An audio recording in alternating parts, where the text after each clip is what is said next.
Hi Cancer, this is Jav. Welcome po sa ating channel. Gamitin ang reading na ito bilang gabay lamang. Kung naka-resonate kayo, comment down. Kung hindi kayo naka-resonate, ibigay niyo po sa iba kasi general reading po ito. This is for you, Cancer.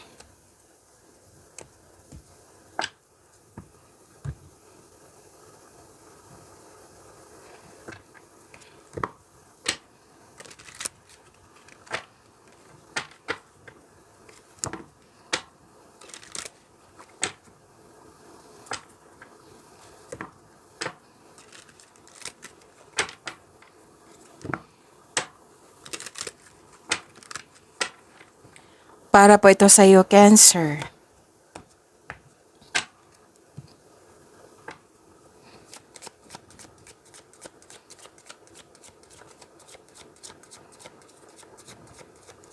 Maraming salamat po sa inyong patuloy na suporta at maraming salamat din po sa mga hindi nag-skip ng ads. Sa mga hindi pa nag-subscribe, subscribe na po kayo at click bell notification para malaman nyo na may bago tayong video. Para sa mga gustong magpa-reading, comment po kayo ng personal reading.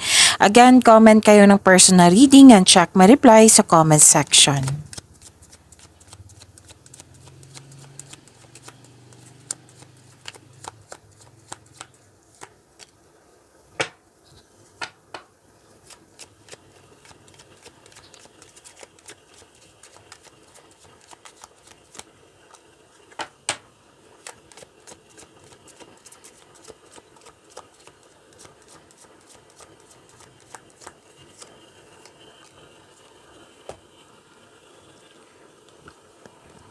Cancer, you have power, authority, and protection.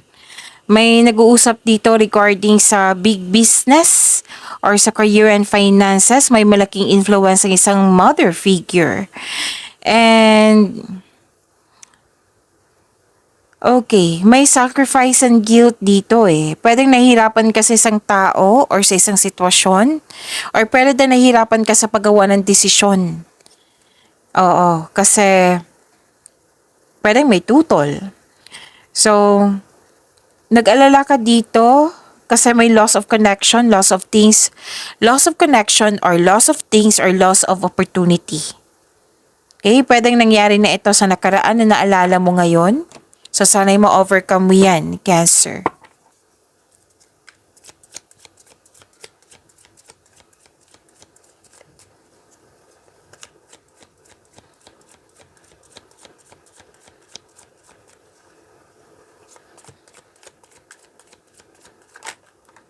This is your energy, Cancer.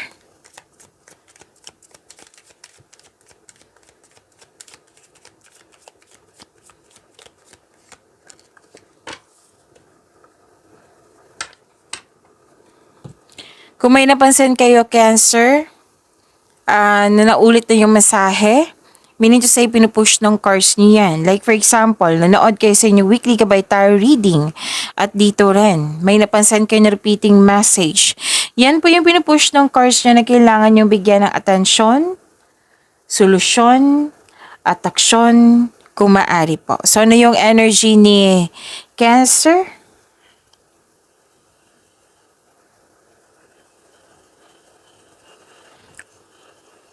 Emotional stability, empathy. May nahon, matured, mapagmalasakit at maaari din emotional. Nagsasat ka ng boundaries or guarded ka while being mindful of those around you. And,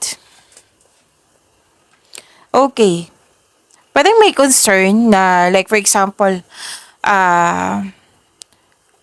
yung tao na may question siya sa iyo na yung may concern siya sa iyo na wala ka ng panahon sa kanya. Example lang po ito ha. Oo. Basta may ano dito concern regarding sa time.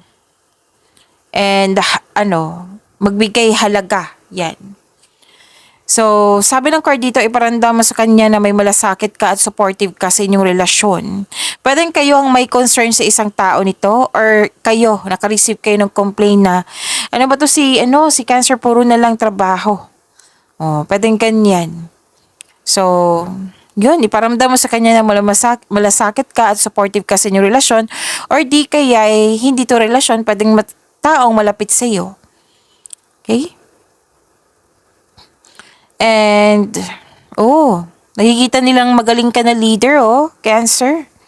Or leader na kayo ngayon na ginampanan mo na ng husay. Mahusay ka sa pagiging leader mo. Or di kaya this is leadership role. So, magkakaroon ng emotional stability, pwede din stability sa inyong career and money. Okay?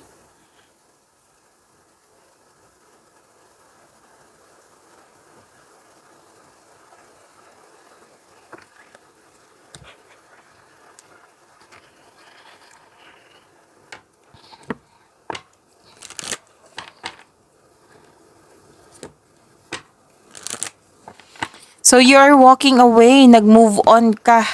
Pwedeng nag-walk away or nag-move on, nagkaroon ng transition. May pag-atras, pagtakas sa isang sitwasyon, bagay man, lugar, or tao. Pwedeng nag-decide ka ngayon na nirelease mo ito eh. Kasi you want growth. Nirelease mo kasi hindi ka na masaya. Ganun. Tapos may gumagawa ka ng action dito na para sa growth mo. This may feel distressing sa ngayon, pero wag mong hayaan na makulong ka sa kalungkutan. Kailangan mo na action para magkaroon ka ng freedom. So, this is the clarification of your card here na nag-alala or malungkot. Yan. So, at least nakita ko dito you're moving forward. Hindi ka huminto. Na-realize mo na walang nangyaring growth, kaya nagpasya ka at binigyan mo ng action para magkaroon ng growth. Yan. Pwedeng change career ito. Pwede din naman sa love life nyo na umiiwas or nag-move on ka na, or pwedeng space, pwedeng separation. Basta gumagawa ka ng action dito. Kasi hindi ka na masaya sa mga nangyari. Nag-decide ka dito, gumagawa ka na ng action. Kilos. Yan.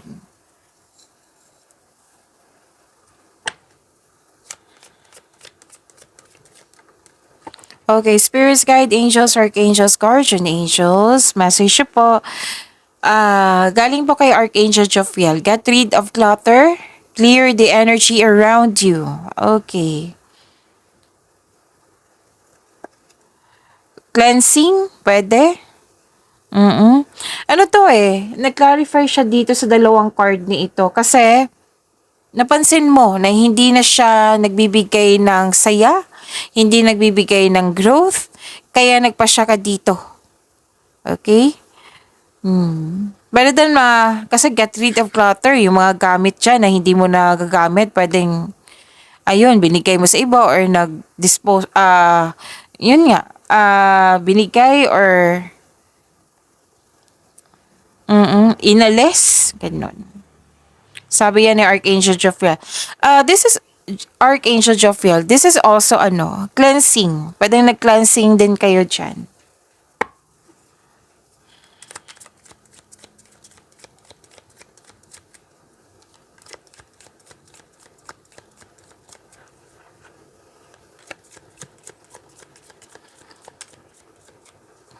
Career and money po ni Cancer.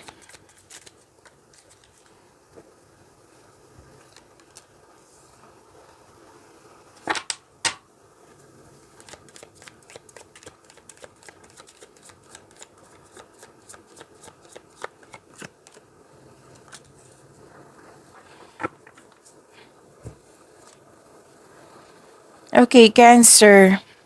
Ang ganda kasi may positive outcome sa career and money mo. Sobrang saya mo dito kasi nga may success, may positive outcome. This is career and money ha.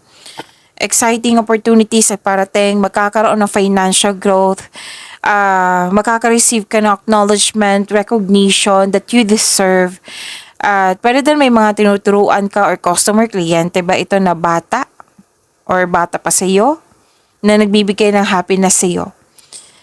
Pwede din naging business partner mo yung family member. Maaari din na tinutulungan ka ng pamilya mo sa iyong negosyo, sa iyong career. At ito ay nagdudulot ng happiness sa iyong buhay. So, this is very supportive sila. Actually, you're very happy here. Oo, may success at achievement na parating, may parating na blessings na it will lead you to happiness. At improvement sa health is on the way. May recovery na ako nakikita dito. Like for example, stress ka masyado sa inyong career and money, tapos ngayon, okay na. Kasi ano to magandang kulusugan, kaligayahan at kaaya-ayang pakiramdam. At may nakita rin ako ditong reunion. Oo. At gusto nyo magstay sa bahay. Oo. Ang ilan sa inyo nagstay na sa bahay, nag-vacation leave, nag-rest day, tapos may nag-take time ka sa inner child mo or sa mga bata, literal na mga bata. So, success lies ahead if you keep the path. You're feeling healthier inside and out. Na-overcome mo na yung nararamdaman mong bigat ng nararamdaman.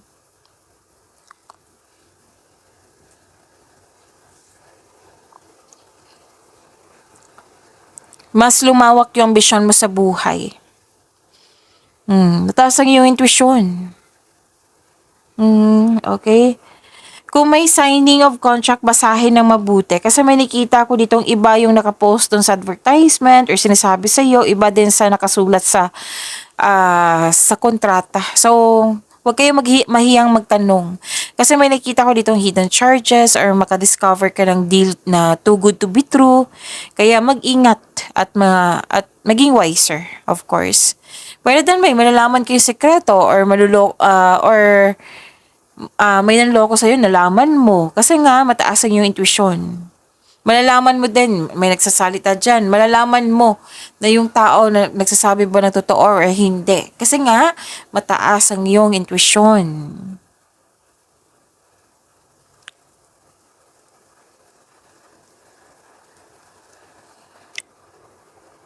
Dalawang card na mismo nagsabi dito na may ano talaga dito. Pwedeng customer, kliyente, or tinuturuan mo. Isang bata. Pwedeng contented ka sa yung nag-take time ka sa yung inner child or pwedeng literal na bata na mas bata pa sa'yo or bata talaga. At same pa rin yun This is a repeating message na yung group of people, and I believe this is your family, pwede din mga kasamahan mo dyan na para mong pamilya. Nagbibigay sila ng motivation sa iyo nang siyang dahilan na magkakaroon ka ng focus sa pag-achieve ng goal mo. Iwas lang po daw kayo sa controlling person or kung walang controlling person, toxicity nakikita ko dito Toxicity or toxic place or controlling person, iwas na lang po. Kung wala po, pwedeng nag-overwork kayo dyan, nas kailangan po ng pagbalanse. So, kailangan po ng pagbalanse, huwag kayong mag-overwork kung pwede po.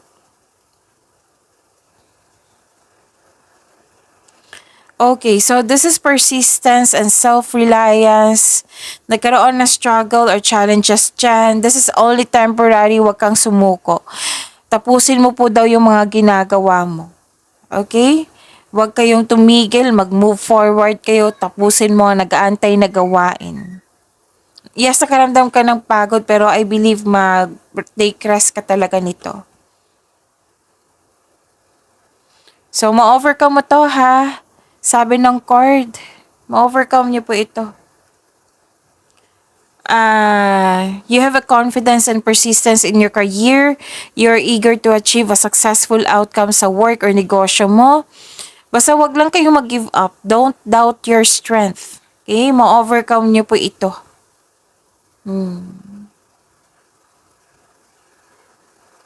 Ano pa?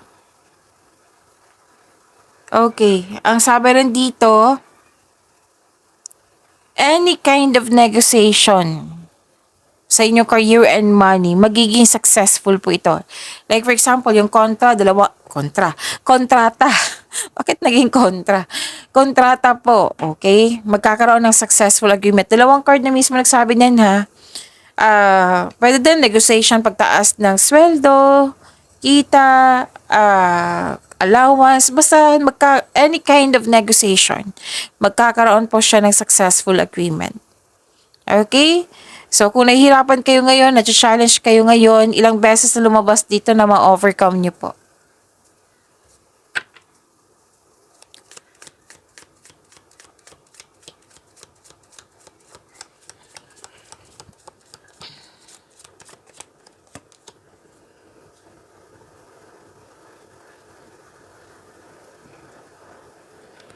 Okay. What was once locked is now ready to be open. Unlocking po ito. You've unlocked the floodgates of abundance free from limitation.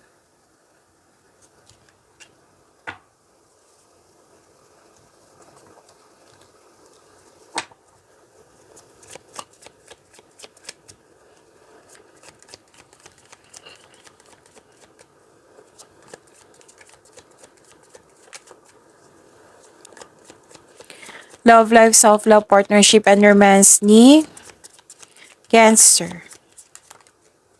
Kunin ko to ha.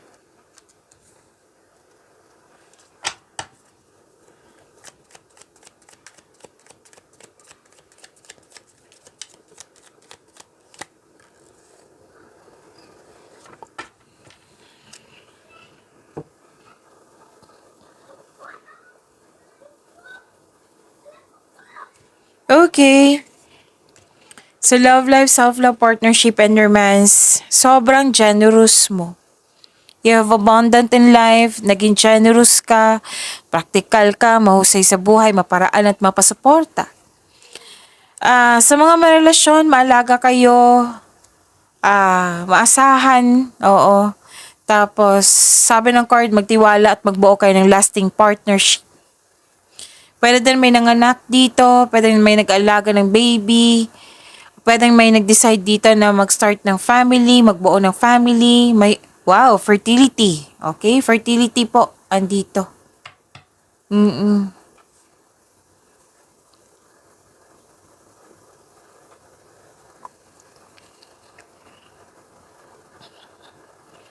Okay, so this is, ang ganda naman, granted yung manifestation, may good news na matatanggap. Oo. May good news na matatanggap at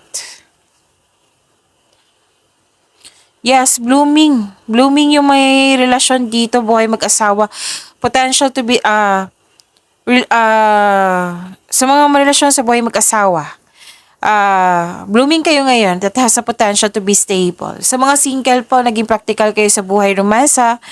Interesado ka lang sa mga stable na at trustworthy.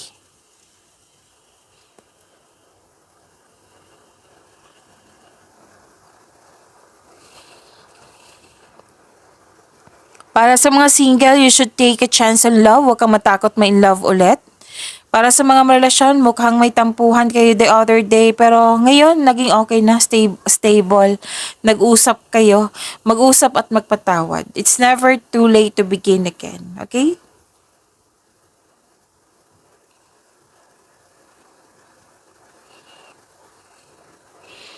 Okay, may pamamanihikan talaga na magaganap. Yung sabi ko kanina na magbuo na ng pamilya, oo. May pamamanihikan or may magaganap na kasal. Kasi you and your partner have a strong belief about romance and partnership. So, wedding bells is coming.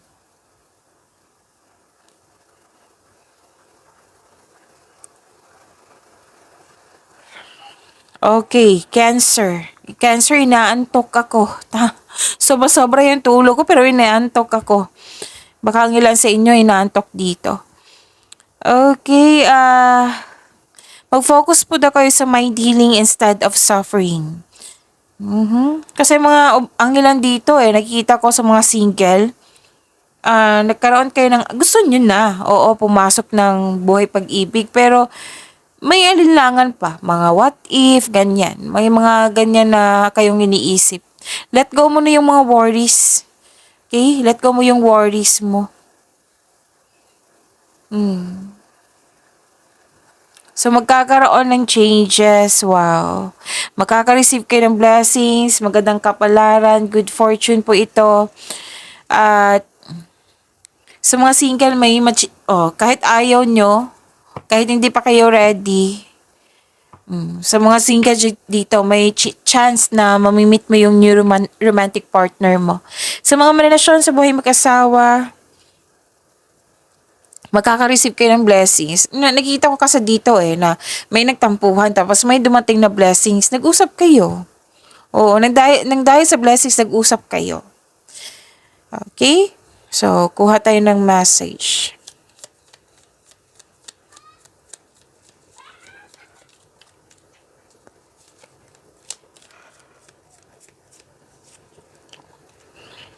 Criticizing one another will only lead to further unhappiness. Love and accept each other as you are and your relationship will magically transform. Pagyamanin niyo po yung blessings na binigay sa inyo. Cancer, see you tomorrow. Maraming salamat po.